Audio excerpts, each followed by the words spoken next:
Sir कहिएगा कि अभी ऑब्वियसली हम बात कर रहे हैं कि पहले तो बहुत हमने डिस्कशन की कि जैसे इंतखाबात हुए तो एक हवा इस्तीफ़ों की भी चली। तो पहले तो ये बताइएगा कि जो सिराजुल हक का इस्तीफ़ा है जो कि मुस्तरद हो चुका है, वो प्लान था या मौके की मुनासबत से लगा कि करना चाहिए?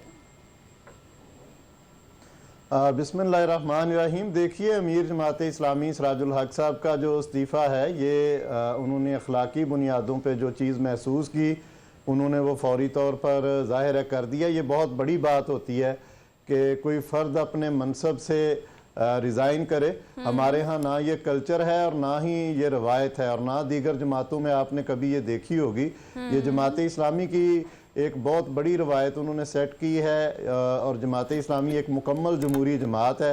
तो सिराजुल हक साहब ने, वैसे तो सबको पता है जो धांधली हुई और जितने बड़े लेवल पर जो है वो जुर्लू फिरा और जो नताइज तब्दील किए गए, इसके साथ साथ जमात इस्लामी ने अल्हम्दुलिल्लाह पहले से डबल से ज़्यादा वोट लिए। तमाम सर्वेज बता रहे थे कि सिराजुल हक साहब एक पॉपुलर लीडर के तौर पर सामने आए हैं, और उसके साथ साथ ये भी आ रहा था कि जमात इस्लामी जो है उसकी मकबूलियत में भी बेपनाह इजाफा हुआ है। इस सब के बावजूद अमीर जमात इस्लामी सिराजुल हक साहब ने अखलाकी तौर पर यह महसूस करते हुए इस्तीफ़ा दिया था, जिससे मरकज़ी मजलिस शूरा ने इतफाक़ नहीं किया था, और उन्होंने मुकम्मल एतमाद का इजहार करते हुए कहा कि आप अपनी अमारत का जो जिम्मेदारियां हैं वो जारी रखें।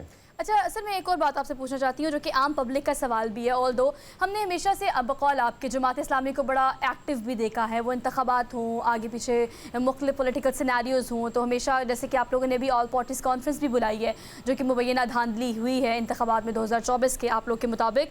लेकिन सर अगर when it comes to government, तो जब किसी भी हुकूमत को बनाने का वक्त आता है, इंतखाबात का आता है, वो अक्सरियत वो क्यों नहीं मिल पाती जमात इस्लामी को कि हुकूमत साजी में बाकायदा एक बेहतरीन और डोमिनेंट किरदार जो है वो अदा किया जाए? क्योंकि आप लोग की पब्लिक डिमांड भी ठीक है, लोग भी इंटरेक्शन अच्छा करते हैं, रिलाय भी करते हैं, लेकिन when it comes to vote और हुकूमत, तो फिर हम क्यों ज़रा पीछे रह जाते हैं? देखिए, ये जो हमारा इंतहाबी अमल है, जिस पर जमात इस्लामी नहीं बल्कि बहुत सारे और लोगों ने भी जमात इस्लामी के अलावा भी आवाज़ उठाई है, एतराज़ात किए हैं। जो इंटरनेशनल ऑब्ज़र्वर्स आए हुए थे पाकिस्तान के अंदर, उन्होंने भी इस हवाले से पूरी रिपोर्ट्स जो हैं वो मुरतब की हैं। कल फाफन की रिपोर्ट भी आपने देख ली जो टीवी चैनल्स पर चली। मेरी भी डॉक्टर सुंदस आई हुई थी US से ऑब्ज़र्व करने, उन्होंने मेरा इस हवाले से इंटरव्यू भी किया। हम ये समझते हैं कि हमारा इलेक्शन सिस्टम जो है उसमें बहुत सारी खराबियां और खुल के वो सामने आ रही हैं।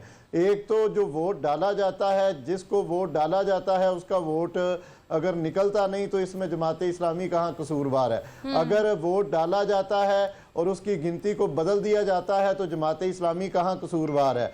अगर वोट के नतायज रोक लिए जाते हैं, 8-8 घंटे नतायज नहीं आते, तो मुझे बताइए जमात इस्लामी जो है वो कहाँ कसूरवार है। और अगर फार्म 45 और 47 का नतीजा आपस में मुताबिकत नहीं रखता और अपने मर्जी के बंदे को, जिस तरह आपने देखा लियाकत अली चट्ठा साहब जो कमिश्नर रावलपिंडी हैं, उन्होंने भी जमात इस्लामी के जो एतराज़ात हैं उनकी तस्दीक कर दी है, तईद की है कि गोया जमात इस्लामी के अमीर सिराजुल हक साहब ने जो 10 फरवरी को सबसे पहले इस हवाले से बयानिया दिया था कि उन्होंने धांधली का जिक्र किया था, उन्होंने इस इंतखाब के नतायज को मुस्तरद किया था, उन्होंने मुतालबा किया था कि फौरी तौर पर चीफ इलेक्शन कमीशन जो है वो इस्तीफ़ा दे, उन्होंने मुतालबा किया था कि ऐसा कमीशन जो है वो बनाया जाए कि जिसमें सारे फैक्ट जो हैं वो आए, वो फैक्ट फाइंडिंग कमीशन हो और पूरी कौम को आगाह किया जाए। तो मैं सोहा ये कहना चाहूँगा कि जमात इस्लामी के एंड पे अल्हम्दुलिल्लाह हम हमारे कदम आगे बढ़े हैं, लोगों ने हम पर बड़ा ट्रस्ट किया है, एतबार किया है हमारे। फिर भी इस सारी धांधली के बावजूद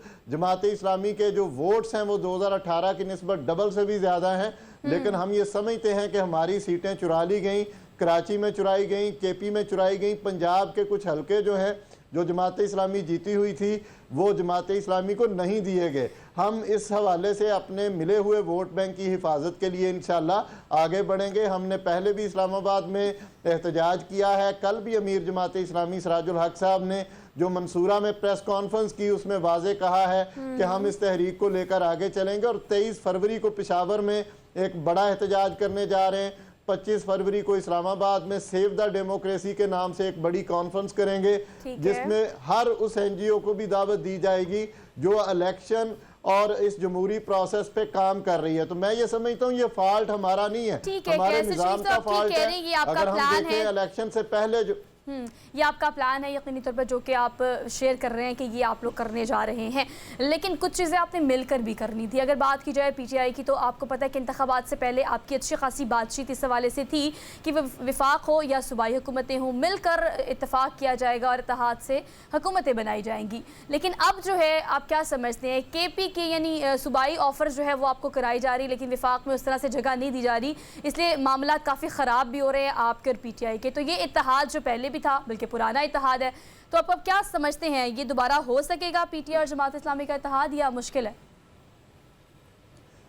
देखिए, मैं ये समझता हूँ जब उन्होंने पहली दफ़ा राब्ता किया सिराजुल हक साहब से इस ज़िमन में, तो अमीर जमात इस्लामी सिराजुल हक साहब का जो पहला उनको था वो बड़ा मुस्बत उन्होंने इस पर जवाब दिया था।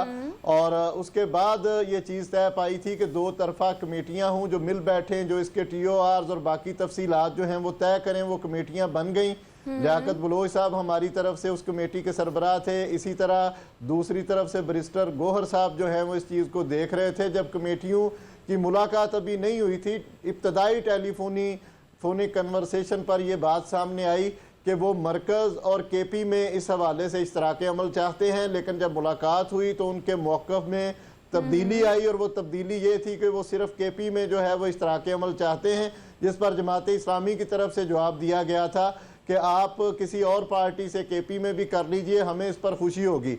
2 दिन के बाद जो है वो लतीफ़ खोसा साहब जो सीनियर रहनुमा हैं पीटीआई के, उन्होंने फिर लियाकत बलोच साहब से रब्ता किया और उन्होंने इस बात की तस्दीक की थी कि अमीर जमात इस्लामी सिराजुल हक साहब का जो मौक़िफ़ है इस ज़िमन में वो असूली भी है, हम उसकी तायीद करते हैं। और उन्होंने कहा था कि मैं बानी पीटीआई से मिलने जा रहा हूँ, मैं उनको हालात से आगाह करके इस पर आपको अपडेट करूँगा। दोबारा से उन्होंने इस ख्वाहिश का जो है वो इजहार किया कि हम मरकज़ और केपी में दोबारा से कोई चीज़ कर लेते हैं। लेकिन देखिए सोहा, मसला ये है कि जब एक दफ़ा आपका ट्रस्ट जो है वो आपने खुद उसको ख़राब किया होता है, अपना मौक़िफ़ बदला होता है, तो जब हम मुशावरत में गए तो हमें इस पर खासी जो है वो दुश्वारी है। और अमली तौर पर नज़र ये आ रहा है कि शायद हमारी इस तरह का कोई सिलसिला आगे ना बढ़े। अलबत्ता उनसे राब्ता भी रहेगा। शरीफ साहब, सॉरी फॉर इंटरप्शन, लेकिन लास्ट में ये बताइएगा क्या पीटीआई की तरफ से दोबारा राब्ता किया गया है, और अगर आपको किसी बात पे कन्विंस किया जाता है, चाहे वो केपी की हुकूमत हो या वफाक का कोई ऑप्शन हो, तो क्या आप लोग कंसीडर करेंगे? क्योंकि आपने ऑलरेडी कहा कि ट्रस्ट शेक हुआ हुआ है, तो दोबारा से अगर वो अप्रोच करते हैं तो आप लोग क्या इस चीज़ को कंसीडर करेंगे? देखें, हमने तो सबसे पहले उनको जो मुस्बत रद्द-ए-अमल इस पर जवाब दिया था अमीर जमात इस्लामी सिराजुल हक साहब ने, वो गैर मशरूत था। उसमें उन्होंने कहा था कि अगर आपके आज़ाद उम्मीदवारान को कोई आइनी तहफ़्फ़ुज़ चाहिए होगा तो जमात इस्लामी उस पर पीटीआई से गैर मशरूत ताउन करेगी।